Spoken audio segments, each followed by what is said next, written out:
Hey, and welcome to Bookends. I'm Mattea Roach.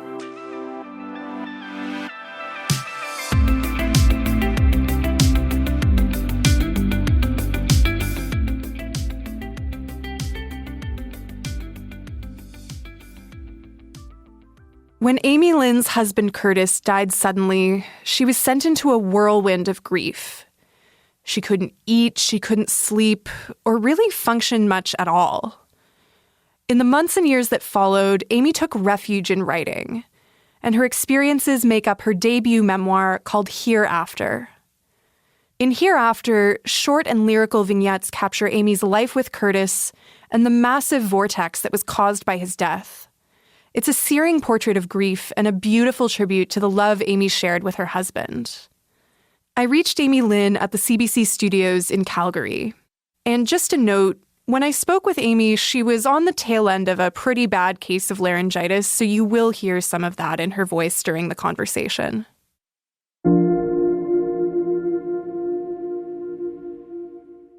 Hi, Amy. Welcome to Bookends. Hi. Thank you so much for having me this morning.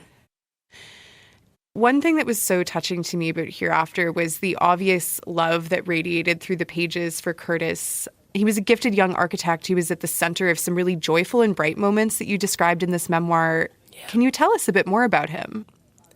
He really carried his own son with him. He was an expansive person who welcomed the world right to his door. And I think that's a really rare and uncommon quality in a person. And it was something that continues, truthfully, to enchant me to the kind of person that he was. I feel really lucky to have had such a clear and full understanding of the person that Curtis was, and to be able to carry that.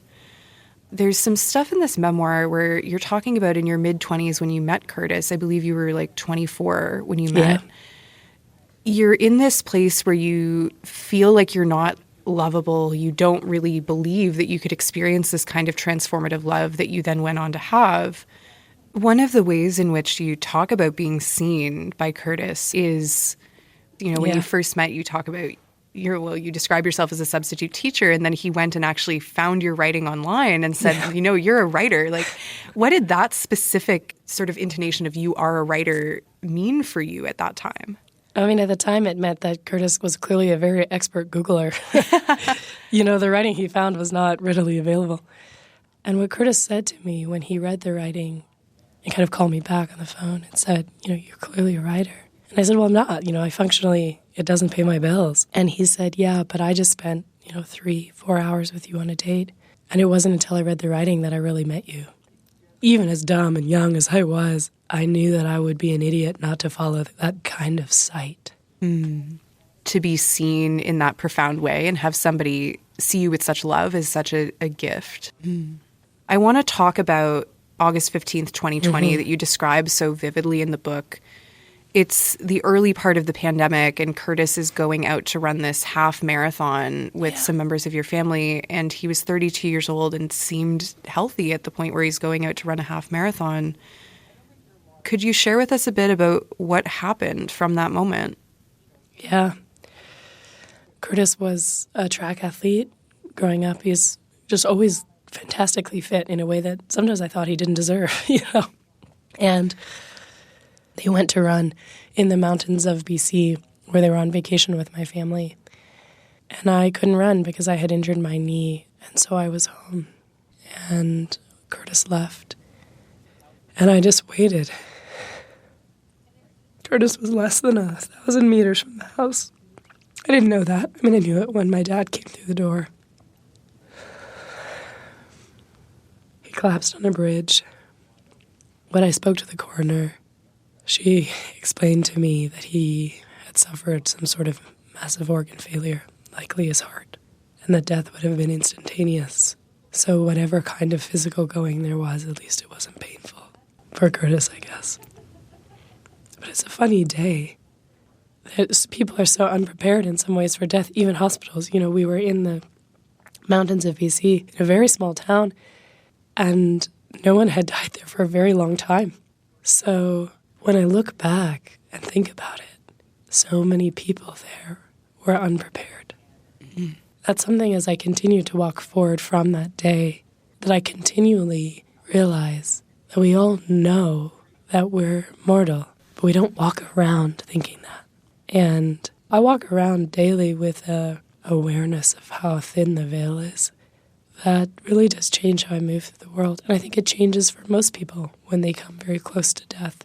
But in that first day, I was surprised by how surprised everybody was. You know, you're in a hospital, his eyes were open when I had to identify his body. And I remember thinking, even as I was doing it, wait, all of the TV shows lied to me. I thought his eyes would be closed. I really did. And when I spoke to my dad, who is a physician later, he said, I think they panicked. They just forgot to close his eyes. He said it is actually standard because it kind of freaks people out. And he said, I think they were overwhelmed too. They forgot. And there's something so beautifully human about that. Although at the time I found it kind of horrifying. Yeah, it's like overpowering and disturbing and also stupid sometimes. It is kind of the word that comes to mind. Dumb. And I've heard from various people that I've spoken to who've gone through acute grief of losing, you know, a spouse or a sibling or a parent. The body can react in a lot of very strange ways that you wouldn't really expect. Yeah, so 10 days after Curtis passed away, you're in the hospital, you have deep vein thrombosis, you have these clots in your legs and your lungs. I'm wondering whether you feel that there's a connection at all between grief and just physical health. Yeah. I believe that the body holds so much of our pain. But when it comes to my health failing so shortly after Curtis died, I think it's bad luck. You know, and it's a really interesting thought because we know about the widowhood effect, and I write about this, which is that there is this clinical reality that if you experience young or out-of-time loss, you are more susceptible to things that seem random but are in fact not. Things like cancer, car crashes, house fires, being struck by lightning. And there are so many threads when you read the studies that feed into the widowhood effect. One is that, yes, the body literally holds more of the bad chemicals. Cortisol is so high in the body when you grieve. It corrodes the body. And the reality is that you are biologically more susceptible to disease because of that corrosion. But there are also these other physical realities that the grieving have impaired physical processes, particularly when it comes to evaluating risk. It seems like getting struck by lightning would be very random. And people who have experienced young loss experience these kinds of crises in much higher numbers than other people. They go walking in storms that other people wouldn't because they actually have impaired abilities to evaluate risk. So to the question of my own health failing, I don't know if it was a manifestation of grief, but I think that I ignored physical pain in my body because it seemed so inconsequential when held against the context of my emotional pain. And when my parents were the ones who insisted that I go to the hospital, I had so many clots in my lungs and in my legs that you get the bad face. You know, when the doctor comes back and they have the bad face, they had the bad face. And in some ways, they couldn't believe that I had taken so long to come into the hospital because of the kinds of pain that I was in. And so in that way, I think, yeah, my health failing in the way that it did was related to grief because grief recontextualizes everything. Even the phrase young widow, you know, I was reading that the average age of a widow is like 59 years old, which to me already seems so young. It is. Young widow is technically in your 40s and 50s. You're 31 when Curtis dies. You're dealing with an estate. You're dealing with organizing all of his accounts. There's all of this paperwork involved. Yeah. It's a very bureaucratic system. Extremely. Death. And you're trying to talk to your friends who I assume are like similar age about how important it is to get this stuff in order before anything happens. And it's just like not on their radar at all. I also am the person among my friends who's yelling at people to get a will. If you're married, you're married or like cohabitating, like you got to have a will, get your parents to have a will, everything. I'm wondering like what you were feeling in those moments of just kind of like perhaps feeling like the severity of the situation wasn't really like resonating with folks around you. I mean, I think it's so human for people to want to erase pain. But I've said this in other interviews, and I really believe it, is that grief is love's final form. And, when you tell somebody, as you have, and as I do, if you love your mom, if you love your partner, get a will, get life insurance, and they nod, and you know that they're not going to do it, in some ways, they're erasing this reality. And part of managing grief is managing these ugly fiscal details. And to look at life insurance, to really sit down and consider your options, or to talk about a will, you have to actually confront the realities of that. When you stepped into a relationship where you told someone you loved them, you also stepped into a conversation about their death. And that's so difficult to face because it's painful. And it goes against, I think, most people's human instinct to want to alleviate pain. It's an unpleasant thing for a lot of people to think about. And then, again, my sales pitch that I always end up giving people is, but think about how much more unpleasant it is when you're in a situation where you have a lot of unresolved paperwork and you're grieving and you have to do all this stuff at the same time. But people don't think about that. No. They don't want to. No, people don't want to think about it. Yeah. Why do you think it is, given that grief, everyone experiences it at some point, and yet it still feels like people are so awestruck in the face of it that they don't know what to say, they don't know what to do. I'm wondering, why do you think it is that we don't have maybe a better architecture of how to confront this reality that we all have to face at some point? I mean, I've seen so many people paralyzed around me, unable to speak. They don't know what to offer because they are so afraid, and they want to say, I'm afraid of getting it wrong. But I think underneath that is actually, I'm afraid that I'm going to be you. There's almost this way that you become a bit like the Grim Reaper and remind people that at any moment the rug could be torn out from under them and their whole life could change. I think especially in cases like yours where Curtis passed so suddenly and with no real warning. And it makes sense that people are afraid by that, and Absolutely. They kind of try and keep it at a remove, but then it's also so difficult and alienating for the person who's really at the epicenter of that grief.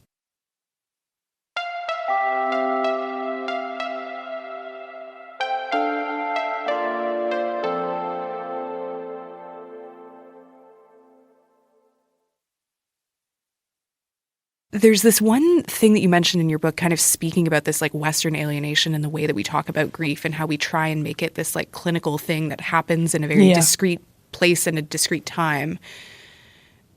You talk to a psychiatrist shortly after Curtis dies who keeps referring to Curtis's death as the event and the stressful event. The stressful event. The stressful event, which I was reading this and I'm like, okay, this is a form that they probably also use if someone gets in a car accident. To talk about losing a person as an event, as though it happens and then it's over, is so mismatchy. Yeah. I'm wondering, how did that sort of language make you feel? And were there other times where you felt that language was really just misaligned with what you were experiencing? So many times did I feel language was misaligned with what I was experiencing. That evaluation with the psychiatrist was maybe one of the more unfortunate experiences. When he kept continuing, despite me asking that he stop referring to Curtis's death as a stressful event, he persisted in doing that. And I think it's obvious in the book, as it was definitely obvious to the psychiatrist. He made me angry. And he participated in something that I think a lot of people, through good intention, and I couldn't speak to the psychiatrist's intention, but I think when I'm moving through the world and people will minimize the intensity of Curtis's death, there's a lot of, your husband is lost. This is one where I think language breaks down a little bit. Sometimes I will sort of gently say, well, he's not in a maze. He's actually not lost. I can actually tell you geographically exactly where he is. And this kind of gliding over, or people often want to say passed away, or people will often offer his energy is returned to the universe. I get that a lot. And all of that language comes from a place of wanting to actually erase the realities, the finality of death. And for me, I always want people to witness that, because I think that's the reality. When people say to me, oh, when you lost your husband, I think, well, if you've lost something, you can find it again. There's that hope. But when people die, we have to confront the reality that that is what makes life and loving someone so beautiful, is that we know that when they are gone, that's permanent. And I hope that Hereafter offers language for those realities. I was literally at therapy like yesterday talking about, not even related to grief even, but it is relevant still, that there's so much risk inherent in basically anything that can bring great joy. And certainly that's true of loving relationships with a partner, with family. Absolutely. That you love something or someone so much that it hurts so much when that thing is gone. But like, what are we supposed to do? Never love anyone? Like, that surely can't be the answer, to withdraw. We're speaking a lot about this idea of impermanence and the idea of like, when someone dies, they're gone, they're dead, it's over. Yeah. And you mention in Hereafter, it's an interesting title for a book for someone who doesn't, as you say, believe in an after. Like, your sort of way of looking at the world, there is no going to another place. I'm wondering if you can talk a little bit, I guess, about how it is that you came to this idea of like, nope, he's not somewhere else, he's gone, and how that's impacted your grieving process. Well, the truth is that if I believe Curtis exists somewhere else, I cannot exist here. I come from a religious family. I come from a people who believe that we continue and that there are ways of passing into the beyond where we retain parts of ourselves. I think that is a gorgeous belief. But when Curtis died, it became impossible for me to live alongside that reality. If he is somewhere else, I have no ability to go there, to reach him. And I had to find a way forward. I can't even explain it, but the day Curtis died, the afterlife died with him for me. You know, you've been so vulnerable in this conversation and in your book. No, it's a good thing. I mean, I think that's kind of like, that's kind of the whole point of everything that we're talking about, right? Like, but I use the word vulnerable not in a negative way, not as like you've shared too much, but just to recognize that you have shared a lot. Yeah. And that's something that I think can be very difficult sometimes for people, right? What drove you to share this story publicly, first with your Substack newsletter and now with a book, and then subsequently doing interviews about the book? It's a lot to share. Yeah, it is. It's very odd to speak so publicly about my pain when I am in fact an extremely private person. But I think we have this idea, particularly I think in North America, that courage is this glorious, gleaming quality that special people can employ to survive. But in my experience, courage arrives through the hands of other people, and that it is inextricable from living in community and from reaching out. And this was something that my therapist, RJ, told me the day that Curtis died when I called him, and he said, "Do not grieve alone," which is in the book. People have shared with me so many stories of their own loss, and so much empathy and witness, and I think that grief tries so hard to tell us that we are alone. It was impossible for me really to believe that, because it was so clear how many people were with me. And I believe that's courage. I believe we find it in community. Anytime I am talking about the book, when I was writing the book, I'm not thinking about myself, honestly. I came to the Substack because I wanted people to understand absence that Curtis left.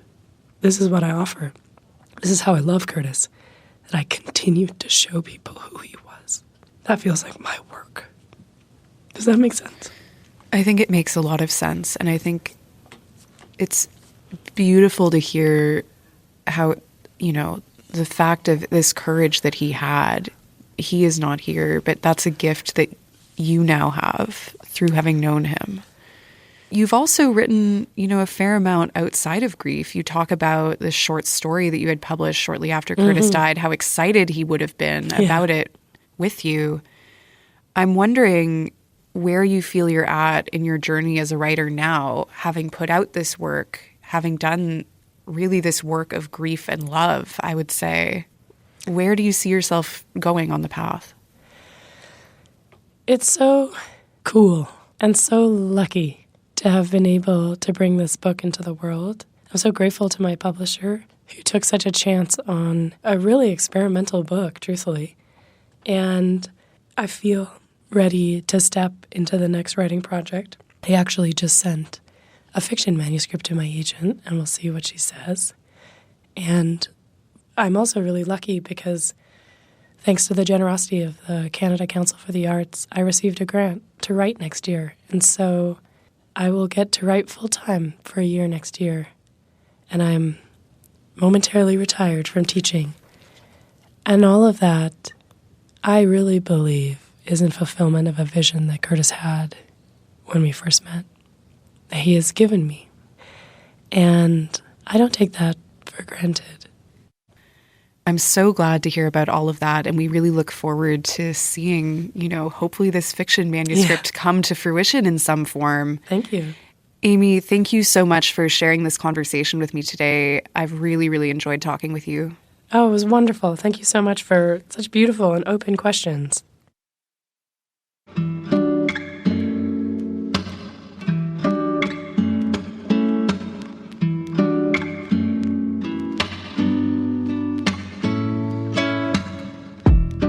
That was Amy Lin, the author of Hereafter. And I'm happy to say that Amy Lin will be one of the readers for the 2025 CBC Nonfiction Prize. Readers help determine the long list that will later go to the jury for the prize. And submissions for the CBC Nonfiction Prize are open right now.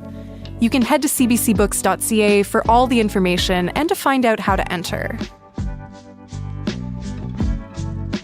This episode was produced by Lisa Matthews with help from Barb Carey.